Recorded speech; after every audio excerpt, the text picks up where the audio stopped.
Hey everybody, it's me, Hero Reaper, and welcome back. So we have Hotel Transylvania 2, and the film starts out with, of course, Johnny and Mavis's wedding. And as you can tell, it's one of those unique sequences in the movie, and it does such a good job of setting up.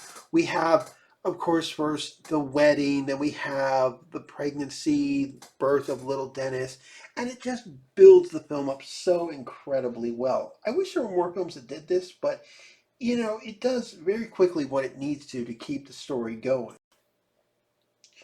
And of course, here's Mavis walking down the aisle, and I love that dress. It's such a just beautiful dress. It works for the character so well, and it gives them this great feel. And I love that, Tiara with her veil and how it's all sparkly and stuff, looking like spider webs and stars and constellations. This scene really does help out. It also shows, Drax still being that father figure, who's always involved with his kids. And, it does its bit. Everything you wanted, my little poisonberry. Oh, it is, Daddy. Except, where's Grandpa Vlad? Honey, your Gramps would not have been cool with this. He's old school. How do we know? If he could just meet Johnny. He would have eaten him.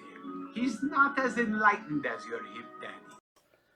So this sets up a good plot point later on, as the film has this opening story plot, setting up Dennis and everything, and Mavis and Johnny living their life at the hotel, and then ultimately diverts into two separate storylines, which of course are Drac trying to get Dennis to get his fangs out and become a vampire so that his mom has a reason to stay, and Johnny and Mavis debating whether or not they want to leave and start a life in another place like California. I don't think that would be happening now in California, but hey, back then it seemed more of an option. And just the point of those two stories, both spending time with your wife, and of course the grandfather trying to help his grandson. And as he points out, there's a long line of Dracula blood to work with. It's all been vampires until now. And it's these great points. And then at the end of the film, we have a final plot point that comes together and is resolved. And it just works so well by introducing all these characters. The Drac Pack's back. Johnny and Mavis get to have their own scenes together. We meet Johnny's family. And it works very well. All the characters have their great moments. And it works so well. And of course the kid would have to be born on, of course, Friday the 13th. Just has to figure.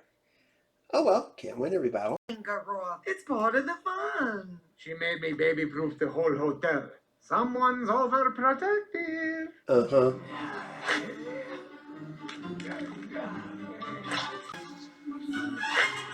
Okay. A little more work's required there, dude. He's okay? Dennis said his first word.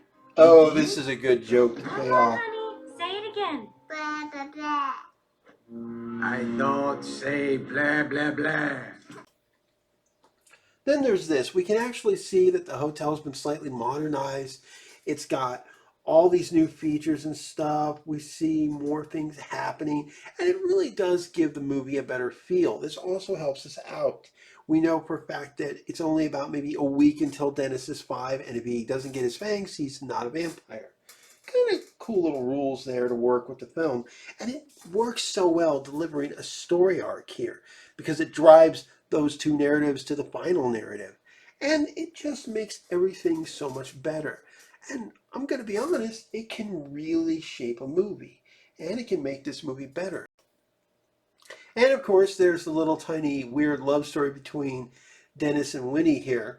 I love it. These two just work so well together, and they're so funny and cute. And I kind of wonder what's going to happen in the future. Again, another reason to give the series, after film 4, another life later on, maybe with a new direction in the series, maybe the next generation of characters we've been introduced to. And I think it would work great for these two characters. They already have this unique kind of, I would almost say, chemistry, and it works so well. It also makes this film a lot more fun, especially when they go on their two adventures and stuff. And we saw in the third film that, Winnie and him really did get a better story arc. But again, it starts here, and I love how it's set up. It just works so dang well. I also love how they're still able to show that although Mavis has responsibilities now as a mom, there's still a part of her that's still this teenager and kid. And you see how she gets so excited for things. And I think this actually makes her character more impressive in this film.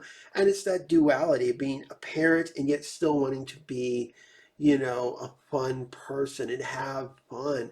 And, I think this is what real parents go through. I know my mom, she had moments where she wanted to be just the life of the party, and it works so well. Not only that, but a flaming limbo? That's kind of serious, but it helps do a lot with this movie. And of course, because you have these two perspectives, Drax's perspective and her perspective, we also get to see Mavis, completely embracing everything that's happening, seeing the world. Even if it's just Johnny's hometown, it's like nothing she's seen before, and she's completely enamored. Well, at least until she gets to the house, and I can kind of understand the point there. But it does actually make for a great point for her character, and also opens up her eyes. On one hand, you can tell she does probably want to stay at the hotel, but on the other, she's so enamored, and it's just so incredible. And she doesn't know everything that's going on. It's okay, she was raised in Transylvania, and it just works so incredibly well. And it gives the film such a presence with her in it. And the same is true with Drac and his particular. Wait and see, fellas. This kid will be guzzling goat blood in no time. You have arrived at your destination. Yes! Yes! Here we are. It's the vampire summer camp I went to as a kid. What's it, Camp Vamp? No. Who names their camp Camp Vamp? It's Camp Winnie Pakaka. Okay, I'm going to say it. That camp looks freaking cool. I almost wish we could build stuff like this in The Sims. And look at that stained glass up there. I know we can build some stuff, but this has just got a look to it that I don't think I've ever seen. And it's just so cool. Well, that brings up a point. Think they'll ever do a summer camp pack? I know we've got the camping, but a summer camp for the kid characters? That would actually be kind of cool. And of course, while this is going on, we get, to Johnny's family, and, it's pretty clear that it's not the most simple of families. Johnny's kind of almost, I would say, almost the outcast member of the family, and yet you see how bubbly his mom is and stuff, and everything else that happens. It actually works pretty well, in my opinion. And you get these great animation and stuff, and I think it really does serve, sorry, the storyline and the family aspect. And it also helps with these storylines. You have Mavis trying to decide, and they also have, of course, we get to see that it isn't just Mavis and Johnny, but there are other couples out there of monsters and humans, and it shows how the world is becoming connected. And I love the fact that this dude is like a surfer guy. It's actually kind of cool, and I love her. She's just so cute. And that's the thing. They've given all the characters an individual style. They're not just copy pasted kind of characters. And I think that's what makes the film work a bit more too. The world building. It's actually pretty cool. And we see it's not just one or two people. It's actually become something else. And it's all thanks to, if you think about it, Johnny just finding a hotel. What can you say? And of course, the decisions Mavis has to make for her family aren't helping matters out anymore either. Look at her, she's packing everything up, and yet you can also see clearly that this is tough on her. Part of her doesn't want to leave, and yet part of her does want to leave. Mostly doesn't. And it makes sense. I like that. Minotaur movers. Okay, there are actually some funny things. And it just makes sense, everything that she's doing, everything that she has to do is, of course, trying to protect her family, but also, trying to figure out what's going on. And it makes things more difficult. At the same time, all of this is going to ultimately affect a choice that will affect how the end of the film progresses. It's just been me and Dad. I never did ask how you lost your mom. Oh, she was killed by angry humans. Oh. There's my grandpa Vlad. Oh, you have a grandpa? Yeah, he'll be at the party. I invited him. You invited him? Dad, he's never seen Dennis. I wanted them to meet once before we go. Sure, great. Peachy, good old Vlad.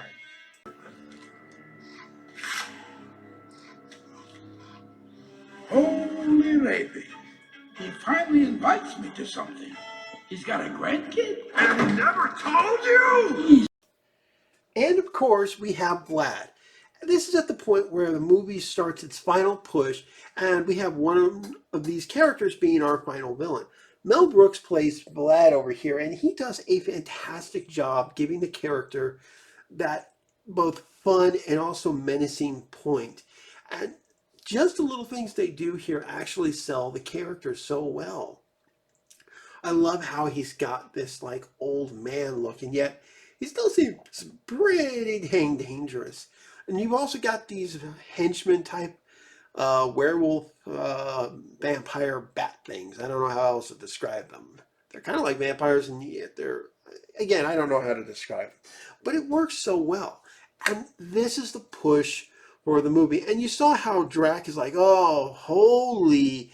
And he knows his dad better. And I could continue showing stuff, but I figured it would be probably a bad idea.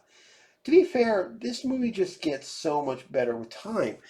And actually, even now with its just straight Blu-ray copy, the film actually holds up extremely well in my opinion.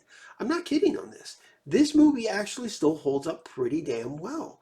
There aren't many movies that, to be fair, really can do that. And this one is working so well. It's also still looking good, even though it's just a standard Blu-ray copy. And again, the film has that, I would almost say, perfect setup, and it feels really well. You have a lot of payoffs to who the characters are and everything, and it works so incredibly well. Again, not every film can do this, but this one definitely takes the cake in my opinion. Guys, I really would like to show more, but I would ruin so much of the movie, and I've been trying my hardest to show you enough, but without spoiling the whole plot and the storyline. Guys, like and subscribe, and have a happy Halloween.